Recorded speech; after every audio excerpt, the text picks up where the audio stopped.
Good morning, everybody. Welcome to this exciting talk and event. I am Jennifer Lester, Director of the IMF's Corporate Services and Facilities Department and the Chair of our Crisis Management Team. I'm so very pleased to welcome you to the latest of the IMF's Library Author Talks. Let me welcome Mr. Zakaria to the IMF, albeit virtually, unfortunately. Mr. Zakaria is a leading thinker on geopolitical issues, and he does not really need much introduction to this audience, as many of us are familiar with and read his Washington Post column and follow his GPS show avidly on CNN. So welcome to the fund, Fareed. Let me also thank our Managing Director, Kristalina, for joining us at this event, and to my colleague, Jerry Rice, Director of Communications here at the IMF, who will help moderate the Q&A segment with questions that have been sent in advance. I'm sure you're looking forward to this event as much as I am, so over to you, Kristalina. Thank you. Thanks very much, Jennifer. Since, as Fareed says, life is digital, I am going to show to you my digital version of his book. It is a great book, and it is one that is so relevant for those of us at the IMF that are trying to imagine how we can move to a post-pandemic world where we have taken advantage of transformation that the pandemic makes possible. So, Fareed, in your book, you say this ugly pandemic has opened up a path to a new world. And I would like to hear how you would walk us on this path. What we are going to see looking left and right as we march with you to discover what the world would look like on the other side. It is an incredible privilege to welcome you to the IMF. I have never thought that I would have the luxury to be interviewing Fareed Zakaria. And I want to tell you from the very beginning that if you don't feel so comfortable to be the interviewee during our conversation, please feel free to jump in and ask me any question you have on your mind. But until then, let's hear from you. And a very, very warm welcome to this audience. Chris, thank you so much. It's a huge IMF is really one of the world's most critical and important organizations, a rare example of an organization that has found to reinvent itself repeatedly over the secondly, because say the themes of the book are so relevant, and finally, because I'm a great admirer and fan of yours. If I don't get a chance to ask you questions this time, which I suspect might be a little difficult, I intend to reserve that right that you come on my show, and then we can have a proper discussion where I get to ask all the questions. So let me start by just talking a little bit about the basic thesis of the book, in a way answering Kristalina's question. One way to think about how extraordinary pandemic consequences have been is to think about what it looks like from the point of view of, a middle-class executive in Brazil or India. I was talking to such people in the process of writing the book, and an Indian businessman said to me, he said, what's extraordinary about this pandemic is it's had more of an effect on anything that's happened in the last 3 decades. He said 9/11 was something that happened in the United States. You then got outraged by a bunch of people in the Middle East. You waged a few wars. Our travel procedure reports got a little bit different. We had to go through one more metal detector. That was it. Global financial crisis, we didn't have any leverage products, we didn't have derivatives, we didn't have CDSs. As a result of that, we saw the downturn, but our life was not changed much. He said, with the pandemic, every single person I know in India has been affected by it. And I was myself, this may be the only event in our lifetimes that has touched the lives of every human being on the planet in some way or the other. So that gives you, I think, a sense of just the breadth of this. And then you ask yourself, well, what is it fundamentally doing? I liked, and I as there are decades when nothing happens, and then there are weeks when decades happen. So what's really going on here is we have put history on fast forward. We are massively accelerating many of the trends that were already underway, but in the dramatic change in pace is itself a qualitative change. Think about what we were just talking about with digital life. We are all much more comfortable with a digital life that I think would have taken us 10 years to get to. We see that in healthcare. We see that in all kinds of places. So the question is, what does that do as we go forward? Let me outline two or three areas that I think we need to be thinking carefully about, and in particular are important for the IMF. The central one is, of course, the most worrisome acceleration that is taking place as a result of the pandemic, the most consequential dark cloud that I see out there, which is the massive exacerbation of inequality at every level. So, first, there is the inequality that comes from the rich countries having the capacity to absorb this kind of pandemic and the shutdowns that come out of it in a way that poor countries are not. Um, the second is the ability of rich countries to issue debt in a way that poor countries cannot. It was always partly an intellectual issue that constrained a country like the United States. We don't know what the parameters are in terms of how much debt you can issue, but we know that we are going to test those parameters. But I think most of us would agree that there's very little doubt that the United States, the European Union, China can issue more debt, substantially more debt. That is not true, obviously, for the Indias, the Brazils, the Mexicos, the Turkeys of the world. And so you are going to begin to see that divide. You're going to see it in the world of companies and corporations. My book talks about this, but my book is itself an example of this divide taking place in corporate life. So, book publishing is actually one of these areas that has benefited from COVID-19. I shouldn't say benefited, but the point is book sales are up. They're up about 15%. It turns out not everybody is watching TV. Some people are using the time to read books. But in February of 2020, Amazon was 30% of the American book sales market. Today, it is about 65% of the American book sales market. In other words, the market share increase of the biggest player has dramatically expanded. My guess is we don't have good data on this yet.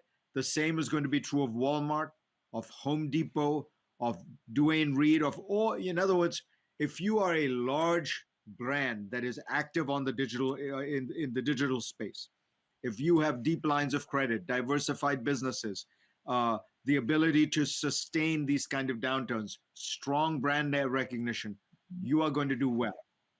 You are going to gain market share. And who has lost out here? All those independent bookstores, or even the small regional chains. They are all much less able to survive.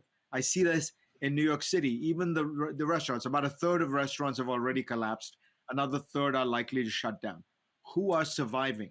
It is the restaurants that have a strong brand name, often 5 to 7 restaurants, a chain of some kind, the ability to withstand it, the ability to invest in heating lamps and things like that. And who's losing out?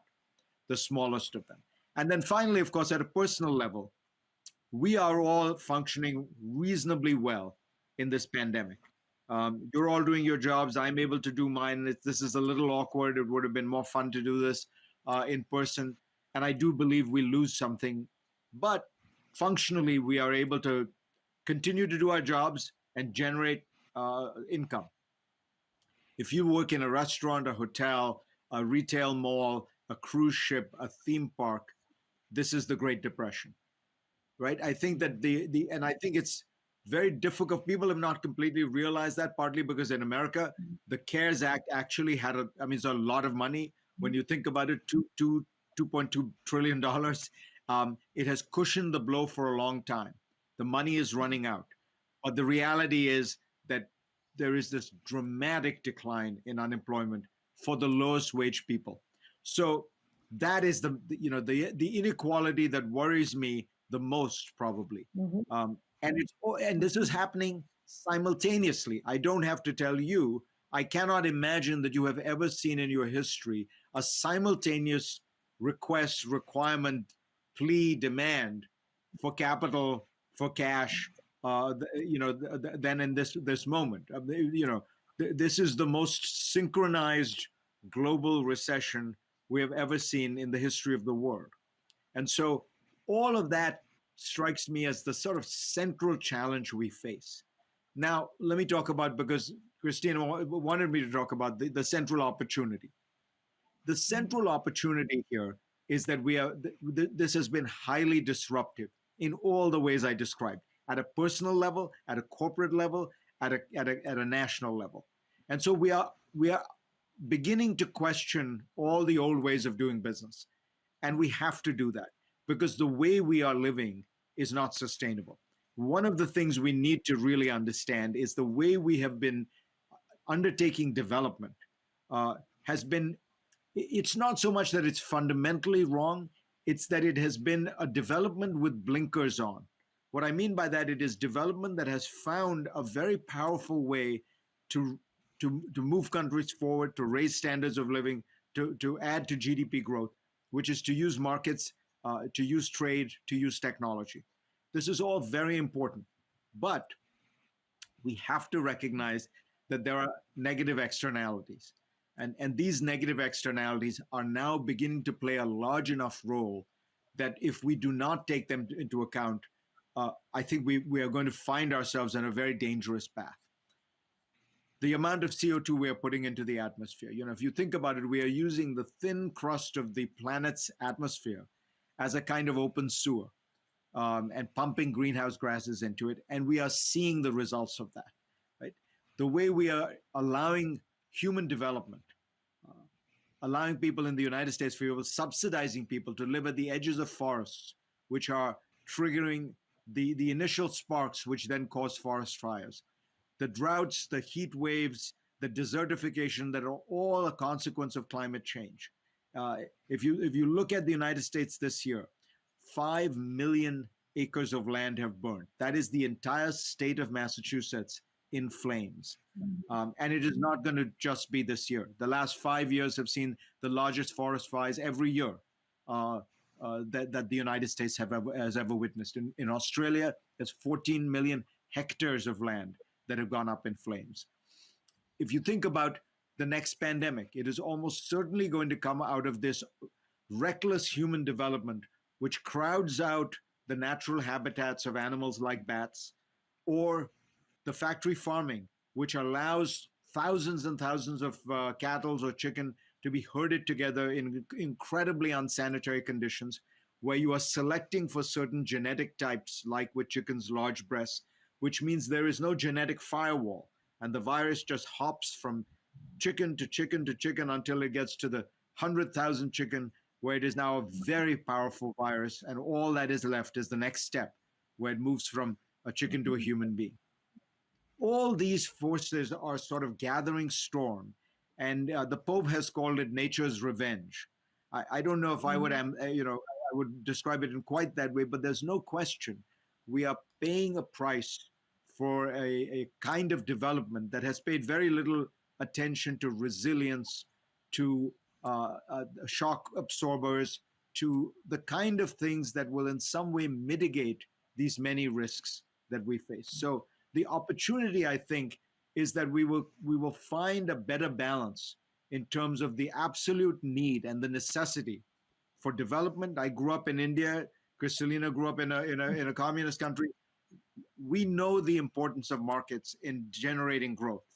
The issue is there a way to marry that dynamism with with a certain amount of insurance? Can you buy enough insurance that you gain the benefits of the dynamism of capitalism, trade, technology, and growth, but at the same time are allowing yourself some space, some shock absorbers for these extraordinarily volatile events? And the reason, of course, is you're trying to minimize the volatility because it is the poor that feel this volatility the most, but ultimately because we might get to one highly volatile event that it turns out we can't control. And we don't want to look back and say, we could have bought a little bit of insurance. Think about the things we could have done to mitigate this pandemic versus the cost of this pandemic, right? So that trade-off in terms of risk and reward seems to me one that we have to adjust, because there is always the danger that with the next crisis is actually uncontrollable.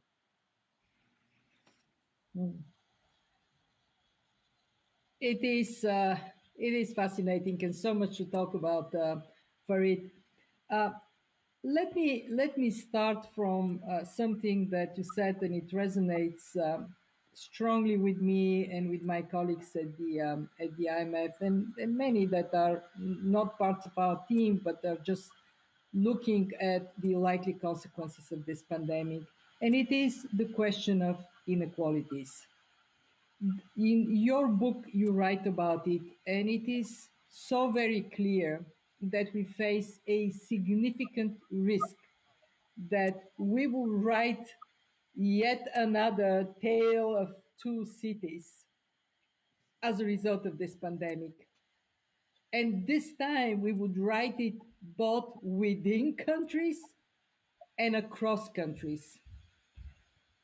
We are, as students of history, aware that after pandemic, this is exactly what has happened after Zika, after H1N1, after SARS, inequality has gone up. But this time, because of the global nature of this pandemic, because of the enormity of the shock it has caused, the risk is very significant. At the IMF, we concentrate on two questions, and I would pose them to you, and I would be very interested in your views. First, within countries, how to create a new impetus for reforms that rebalance inequality, especially for the IMF, this is bread and butter in the field of taxation. How to build ownership among business leaders and political leaders of the very simple fact that if inequality of opportunity continues to deepen, everybody loses off because society would be less productive. There would be a smaller pie as a result. How to energize the tech companies and those who are clearly the winners. I mean, this is the sector that is most advantageous in this crisis, to see a chance to do something transformative. So we have more progressivity in taxation. You write about earned tax credit, do more of it, and on that basis, allow for a more equitable future. And then within countries, how to make sure that we don't lose sight of a simple moral of this crisis. We are as strong as our weakest link. So, what are your thoughts? Well, those are very important and very difficult questions, honestly. Um, The first one, it seems to me that one of the things that we have gotten wrong over the last 30 or 40 years has been the idea that you always need um, lower taxes on capital, fewer impediments on capital, all these forces that have become a kind of mantra that began really with the Reagan Thatcher revolution. uh, I think two things have happened. One, this I don't think people spend enough time asking themselves what the political, social consequences of this could be. But there also hasn't been enough thought, I think, even of the economics of it. After all, if you take a kind of Adam Smith, Milton Friedman approach to this question, why should the government prefer income that is generated by the manipulation of capital versus income that is generated by the manipulation of labor? I'm not sure that. I mean, that is in its own way a kind of industrial policy. And I think that we at least need to seriously examine that question and ask ourselves, do we have good evidence that this is something, given what we know are the negative effects of this, which is that you are in effect, that wage labor becomes more expensive compared to capital manipulation. Is it worth it? The second piece of it, I think, is that because these issues always get intertwined, the technological revolution, globalization, and this wave of liberalization that has taken place since the fall of communism, what has happened is the most mobile thing has dominated the ideology and the reality, and that is capital. Nothing can move more quickly, more easily than capital. And what that has meant is that capital has been able to provide the incentive and disincentive structure far more easily than anything else. If you think about the expansion of globalization from the 16th century, it begins with goods, which is the invention of tall ships. It then moves on to capital, which is with the invention of interbank networks, families like the Rothschild in the 18th and 19th century. It then starts moving towards services, and the internet is the ultimate accelerant of this trend because it allows really the people can't go to where the jobs are, but the jobs go to where the people are. But if you take all those things and put them together, what is the most difficult thing to move? Labor. What is the easiest thing to move? Capital. And so as a result, capital has been systematically, routinely favored, not even always because people wanted to ideologically, but because you're in a competition. Obviously you see this in the European Union, you see it around the world. And so my solution, I give you a solution, and I will give you the critique of that solution. My solution is we should really be thinking about taxing capital and labor at the same rates everywhere in the world. The danger, of course, is everyone won't do it, and then the capital will flow to the places that don't, and so places that you end up with the race to the bottom. Is there some way to arrive at some kind of global agreements that allow you to have a more rational system, which keeps in mind, and this gets to the second point I want to make, that keeps in mind that the central issue has got to be not just GDP growth, but wage growth, and not just average wage growth, but median wage growth.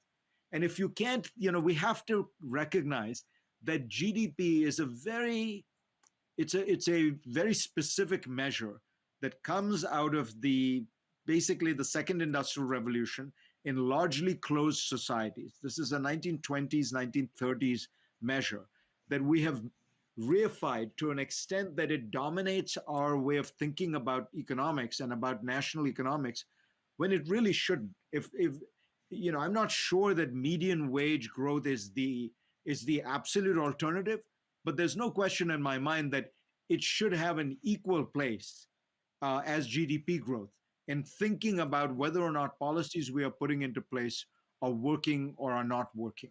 And so, part of the challenge there is how do you do that? Now, the final challenge you ask is the most difficult one.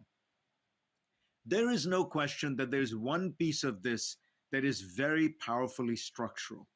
You can generate more and more growth, output, and profit with a smaller and smaller number of people, largely because of the technological revolution, assisted in some way by globalization. And so, what do you do when the reality is that you actually don't need a very large number of people to generate a very large output, and that now the number of people is becoming smaller and smaller?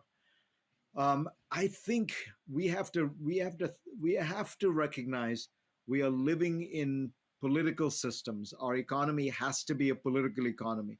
That the support for capitalism will not be sustained if 5% of the population does well, or even if 15% of the population does well, but if the rest are increasingly eviscerated.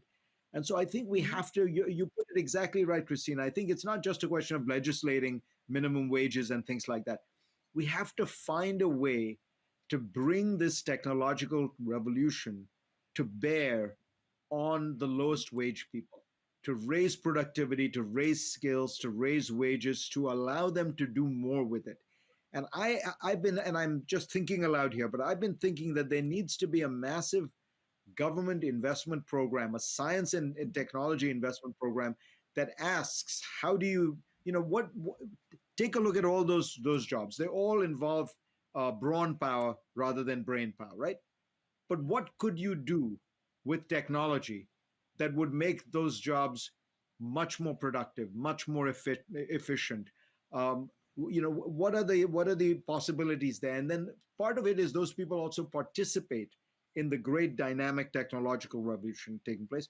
Partly productivity gets raised, and then you really do have the prospect of growing the pie. But this question that you ask is the one that worries me the most, because add to your question artificial intelligence and quantum computing, and you have a very dystopian scenario in which 10% of the country can generate most of the output. You already are, just in geographic terms, in a situation somewhat like that. So if you look at the counties that voted for Joe Biden, they generated 70% of America's GDP growth. The counties that voted for Trump generated 30%. If you were to map these counties on an American map, the counties that voted for Joe Biden, 80 million people, a healthy majority of people, would occupy about less than 10% of the landmass of the United States. And the counties that voted for Trump, 72 million, 74 million, whatever it is, generating just 30% of GDP, would occupy 90% of the landmass of the United States. And so, so you see this dynamic: small clusters of highly dense, highly educated people producing most of the content, and then what happens to the rest of the country. Part of the dynamic in the United States right now is we are essentially one country, two nations. They talk in Hong Kong about one country, two systems. We have become one country, two nations. Uh, when you were mapping the urban rural divide here, it brought back memories from the days of Brexit voting, a very similar map at that time. Since you started talking about government and the role it plays, I actually like very much a chapter in your book that was called, or subchapter, how to build a better bureaucracy. Now you can imagine working at the IMF. This is immediately generating interest and attention. And in this, you talked about a phenomenon you described as existing in the United States, but I can guarantee you it exists in many other places, called vetocracy, that checks and balances turn into paralysis because in the distribution of power in decision making, someone at any one point can block a decision, and by doing so basically put a brake on progress. And then you said, well, we have, by the way, you look at Lebanon, it is vetocracy. You look at many other places, same phenomenon. And the problem is that we have to be able to imagine and execute transformation. It's not going to happen with vetocracy in place. So, to come out of this pandemic to a better world, how can we overcome that blockage in the system? And in the book, you give examples, Taiwan, Korea, how they moved. But if you can just build a little bit further on that, how can we redefine the political economy on the basis of which transformation post pandemic can take place? You know, if you look at one of my favorite books of economics is by an economist who I think never got enough attention, Mansur Olson. Mansur Olson wrote a book called The Rise and Fall of Nations.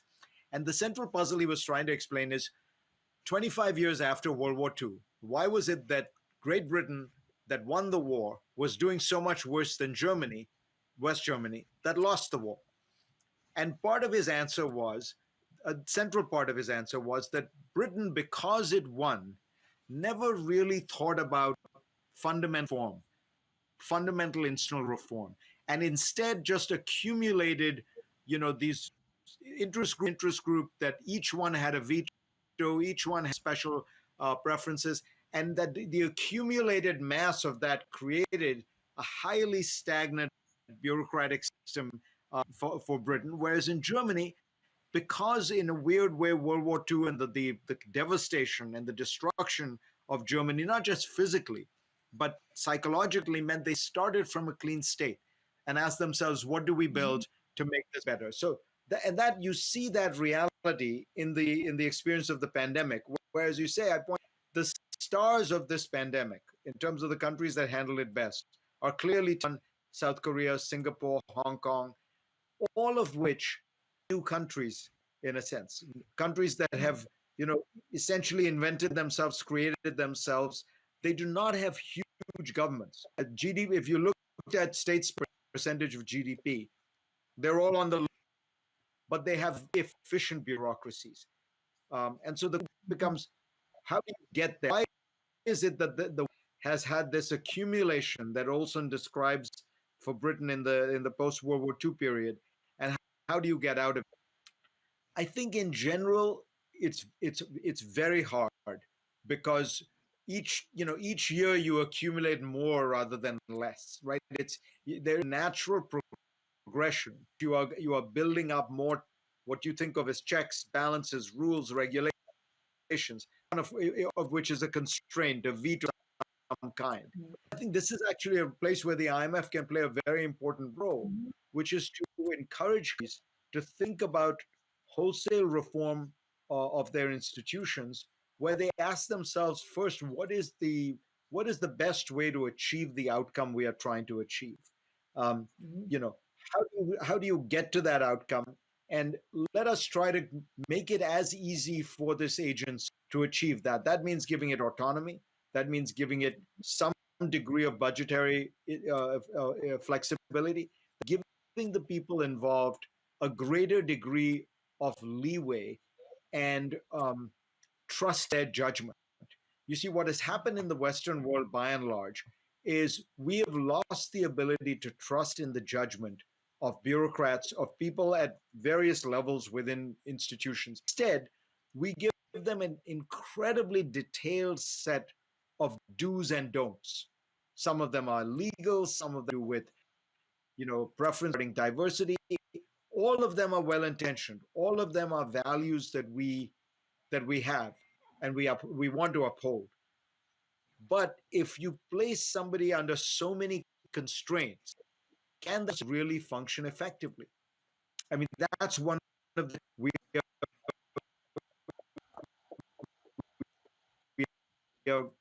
move fast to do things quickly. If you have a mountain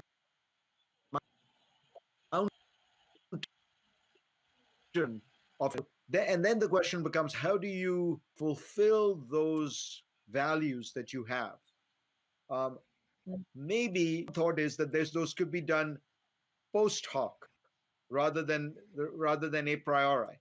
You say what we're going to do is allow these bureaucracies to function, and every year, every 2 years, we do a review and we suggest some course corrections when, for example, there aren't enough, my women or whatever it is. But and then I'm just giving that as one example. Of course, the vast majority of the bureaucratic procedures don't have to do with diversity and inclusion. They have to do with specific ways in which you have to do accept contracts and things like that. I know, for example, that there are many small companies in the United States that will simply not take part in US government contracting because it is so bureaucratic and cumbersome. And Mm. so again, this favors the rich, the well connected, the companies with lawyers and tax consultants and accountants. So is there a way to break through and give people the ability to award a contract for what they regard as the best outcome, and you have some process post facto that is trying to make sure that there was no corruption involved, that certain values were put in place, because I don't think we're going to get to the East Asia level, which is bureaucracies were created in the last few decades, and they went through Mm. tough times with SARS and learned from it. We have hundreds of we have the accident, misfortune of highly successful societies that have not been defeated in war, destroyed in social revolutions in the West. But there are a lot of parts of the world where that's not true and where you could imagine this happening. And I want to just make one final point, which is I think people at the IMF more than anywhere else know that the standard lazy explanation for this, which is cultural, is nonsense. Yes. The idea that there's some kind of Confucian culture that allows these countries to succeed. These countries 40 years ago were basket case, dysfunctional autocracies with kleptocratic dictatorships in many cases.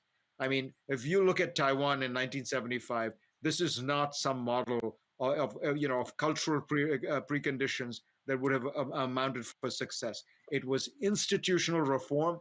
It was hard work. It was adopting the right ideas. If it can be done in Taiwan and South Korea, it can be done anywhere in the world. Yeah. I can tell you that you just gave a big boost to people at the fund working on governance matters and building exactly what you're describing: simple, competent, transparent, accountable. And actually, I would add to what you said, Fareed, that digitalization gives us a unique chance to do a lot more of it, because e-government uh, is a way to improve accountability and transparency, put citizen in the driver's seat, and also cut through processes that are redundant and possibly there because they generate either power or income or both for someone. We are going to be particularly keen to work with low income countries on governance, on capacity to build more productive and competitive economies. Because of the previous question we discussed, risk of growing inequality across countries, and also because in many of these countries there is still building up of that capacity, and it is a good time to do it right. Now I'm going to go to what in fact was the most intriguing piece when I read your book, and it was you quoting Lenin.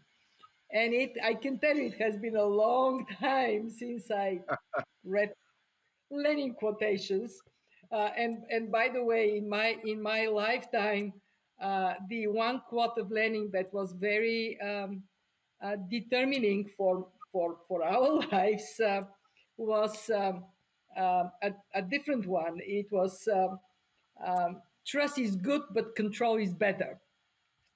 And now you quote Lenin to say that there would be acceleration of change, that in your view what is going to happen is much faster advancing of trends that have already been put in place. And I want to press you a bit on this for the following reason. 2019, I became the managing director of the IMF, and my first speech was about synchronized slowdown, low productivity, low growth, growing inequalities, a looming climate crisis. So, accelerating, if we don't take care of problems that were there before, may not get us to a very good place. And on top of it, you remember, Farid, what was 2019 remarkable with protests? Protests everywhere, from Paris to Chile, to Santiago, and in many other countries in between. So, what do you think is absolutely paramount to change if we are to accelerate these trends, but combine it with transformation that would pull us out of problems we had before? Yeah, I mean that is a terrific question. The central challenge, without any question, is economic, and it falls, frankly, directly in the IMF's basket, which is we cannot have some kind of a global recession that persists or lingers, or very slow growth that persists and Yep. lingers. I still think people don't recognize there is a very deep danger of this. Yep. Sometimes these Yep. you have an initial shock, and we get through the shock, but people don't recognize that there is a follow on. There's a kind of wave, and you're seeing it. The best place I would argue you can see this is in India, where you have just seen a kind of devastation of the economy because the disruption has been great. They have not been able to handle COVID well. They haven't found a way to come back very quickly. And I think India, remember, is a very large domestic economy.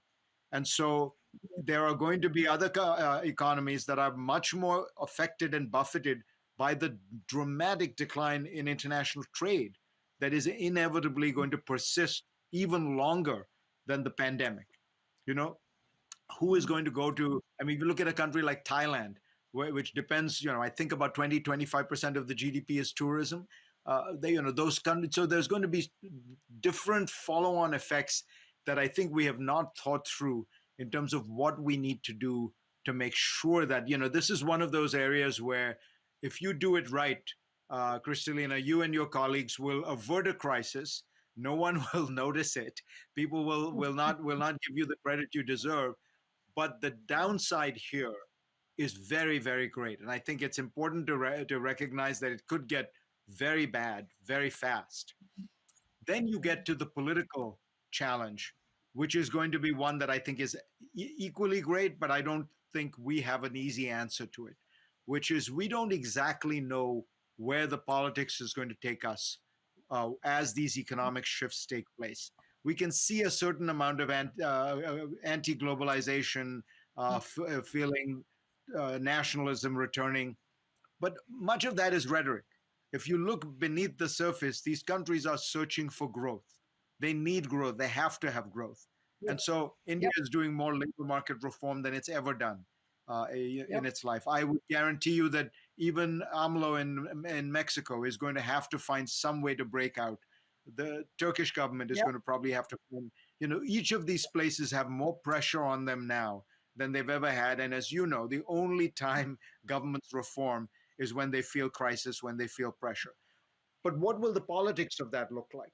This is what we saw with the global financial crisis was in some ways so surprising. A crisis that was caused in large measure, not totally, but in large measure by the irresponsibility of the private sector, produced a political response where people did not move left economically, they moved right culturally. And I think part of Mhm. that is that when people feel threatened, when people feel insecure, the deepest insecurity is actually cultural. They feel, I'm not in my country anymore. What has happened to my country? Who are these people who are coming in who are different? And you saw that in Brexit, you've seen that Yep. in France, you've Yep. seen that in Germany, and of course, you see it in the United States, where let's not forget the central appeal of Donald Trump in his rise to power was about immigration.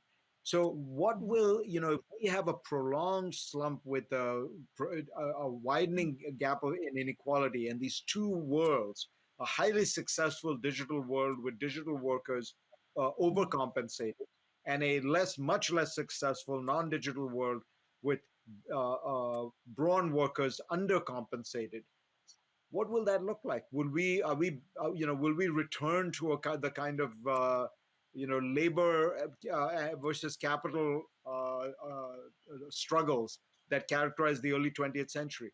I don't know. I'm not smart enough to know where it's going. I do know that it's very rare to have this level of disruption that we are likely to have, and for there not to be a political consequence. That consequence Right, sometimes takes 5 years to play out, but right. it will manifest itself. I'm so glad that you brought up the global financial crisis, because I actually want to land on that question and then leave 10 minutes for Jerry to pass some questions from the audience. Uh, After the global financial crisis, what the world did was quite remarkable in terms of building a sound banking sector that is resilient, and it serves us very well in this crisis. 10 years later, we see the benefits. We actually consume the benefits. Are we going to draw the same lesson on a much more comprehensive scale from this crisis? Are we going to recognize that we need to build resilience to shocks that is multifaceted, that is anchored in resilient people, educated, healthy, with sufficient social protection in a moment of crisis, resilient ecosystems, resilient planet that can protect us from extinction if they don't do the right thing in the next decade, and resilient communities. Are we going to build that notion of resilience more integral in everything we do? I, for one, am optimistic that we have a unique chance to press for it. And I can tell you, at the fund, with all the tools we have, we will. But I'm interested in your take on that, Fareed. I think that's a brilliant observation. Most people don't think enough about the successes. We always think about the problems and the failures. But if you look at post 08, 09, it really is extraordinary how we have managed to build, as you put it, a very resilient global banking system that has not sacrificed much in terms of dynamism. This is a very important point to remember when we think about the going forward. Just as the automobile manufacturers would say in the 1970s, if you force us to put seatbelts into cars, we will never be able to make profits on our car. It turned out not to be true. The bankers who were grumbling about raising capital requirements said, you have to keep some level of risk in banking, otherwise the system won't work. You're trying to turn these into utilities. Well, if you look at Bank of America today, it does not look like a utility. JP Morgan does not look like a utility. These companies are making very handsome profits, legitimate profits, but the system is on the whole stabilized. So the question becomes, can we do it? To me, the central genius of what happened in 08, 09 was that it was a largely global response. If you Yep. remember, the G20 is essentially created Yep. or empowered out of Yes. that crisis. Gordon Brown, I think history will remember very kindly and very well Gordon Brown's role in proposing a series of ideas that was largely adopted over the next few years. And the international institutions stepped up. So I think that the reason it worked was there was a global response. The challenge this time is that we are in a very different mood politically. And people do not seem to want to approach this from a global point of view, which is ironic given that the pandemic is by nature global. It is only going to be solved globally. We are only going to get back to normal if everybody is in some way safe. So I would hope that what we will see is a greater push in that direction. I Yep. think that the Europeans began in a bad place, where you remember initially there was the Yep. suspension of the Schengen system, and the Yep. Italians started blaming the Germans, and the Germans started blaming the Italians. And then Macron and Merkel recognized the stakes. Mhm. And what you have ended up with is a closer banking union in Europe than Yep. anyone would have predicted in 2019. So Mhm. I hope it's a good Yep. reminder that leadership matters. It's a good reminder that if you take advantage of this disruption and you have the right perspective and you recognize what the goal is, you can push stuff forward. And I think if a new American president, frankly, we need some new thinking on the Chinese side, which has in its own way been very nationalistic as well. Mhm. If the Europeans continue in their direction, you could imagine coming together globally and asking, okay, what are the 3 or 4 things we need to do here? First, on public Mhm. health, second, on resilience in general, and ideally on climate change. Because, as you say, that the reason to do this one is the simplest one, which is if you get this wrong, we may not have another chance. Mhm. Yes, and on top of it, uh, job-rich climate investments can be a win-win on both sides for the economy and for our planet. Uh, this is a very good place to land. Actually, I would add that on the financial side in this crisis, central banks and ministries of finance and institutions like mine actually worked in very collaboratively, and we have done miracles in putting a floor under the world economy, even under the feet of the poorest nations.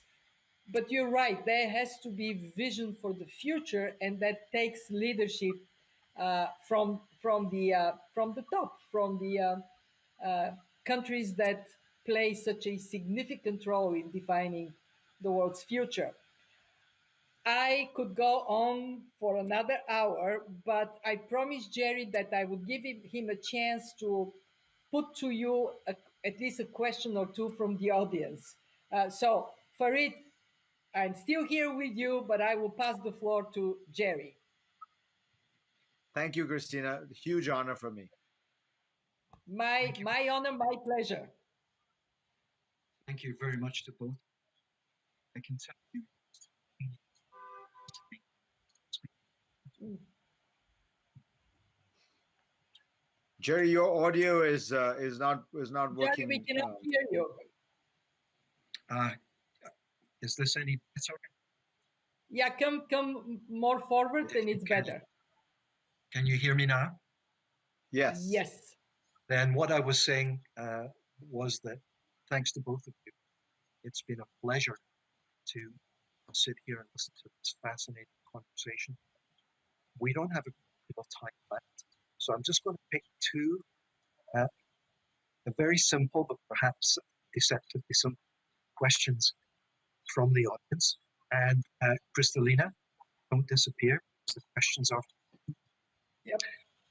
the questions are as follows. And close out this way.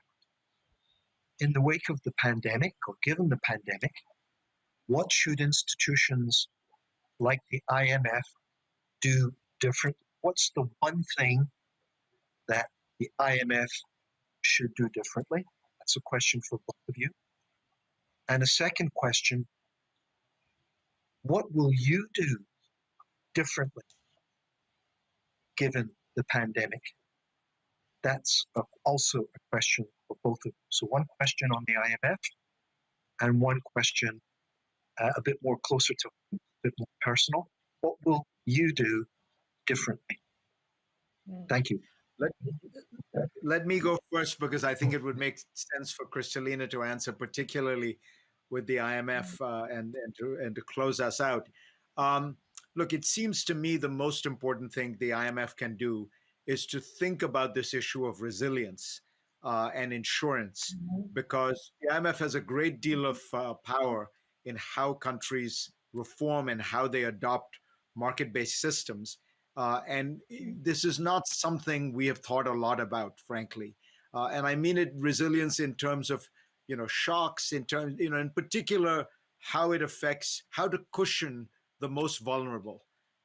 For example, having better public health systems so that the poorest people in situations like this do not lack access or care because they can't afford it. Things like that. Um, on the personal front, it's a very good question. I think we've talked a lot about the external supports that we need to get through crises like this, but there are also internal supports that you need. And for me, I think what I realized was what the pandemic did was it made me prioritize the things in my life that I find the most satisfying. So I was traveling a lot. I was giving a lot of speeches in a lot of places. I was doing things because I was asked to do them because they seemed glamorous or important. And I came to realize that because of the pandemic, it strips away all of that. What do I really like? I really enjoy researching, reading, and writing and getting my ideas out. That's why I wrote the book. I really enjoyed the time I had with my family and close friends. And so my life balance is going to be different as a result of that. I have to confess, from an economic point of view, it's not ideal.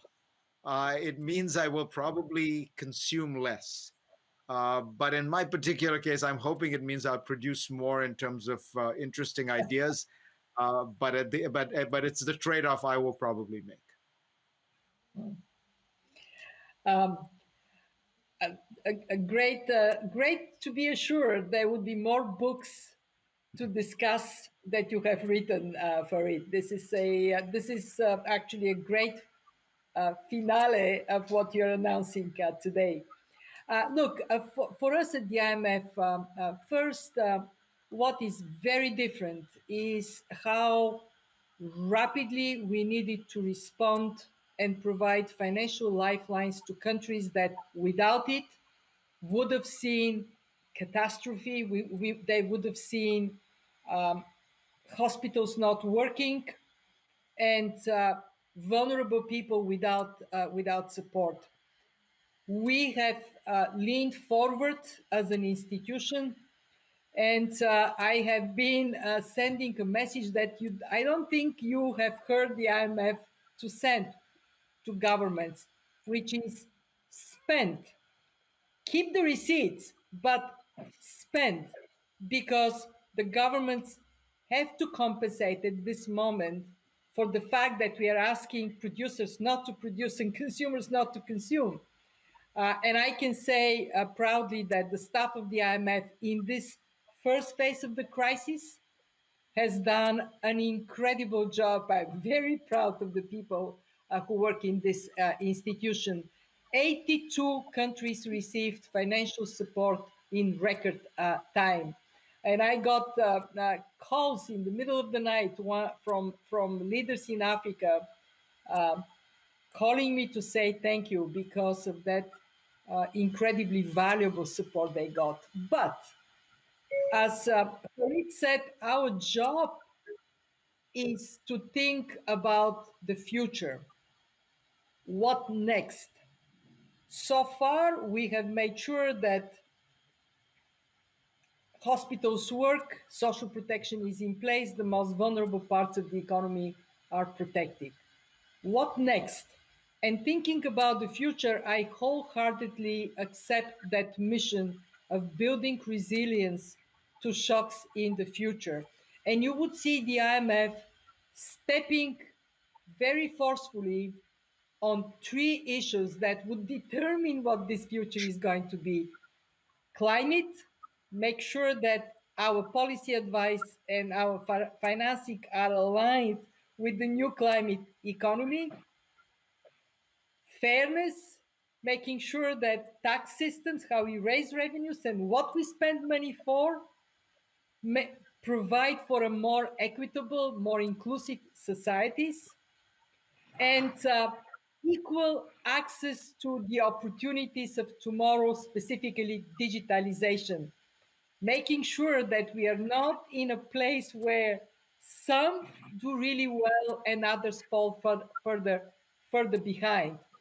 I'm very confident that we would not only work for those key aspects of resilience for the future, but we would mobilize more support internationally for that. We have brought our community together in this crisis so far. We would continue to do it. Personally, uh, I cannot say that my work day has shortened, despite of the fact that there is no commute. Um, the days have become longer, the nights have become somewhat shorter, um, and the biggest change for me has been making sure that I connect to our team, and I connect to my family, and that there is empathy for what people go through, and they know that I'm there for my team, that I'm there for people. On a more Farid, on a more pleasant side, I remembered I can cook. So Bulgarian food served in Potomac, Maryland. Well, after the pandemic, I hope one of these days I will take that as an invitation. It is an invitation for it. Good. That's a wonderful way to end. I'm sure we don't have to be dinner you're arranging. It remains just for me to say this has been a wonderful conversation. My thanks to you both. And if you haven't had a chance to pick up Fareed's wonderful book, again, it's 10 lessons for a post-pandemic world. Highly recommended. Thank you, Fareed Zakaria. Thank you, Kristalina. And thanks to everyone who joined us today. Stay safe and stay well. Thank you, Farid.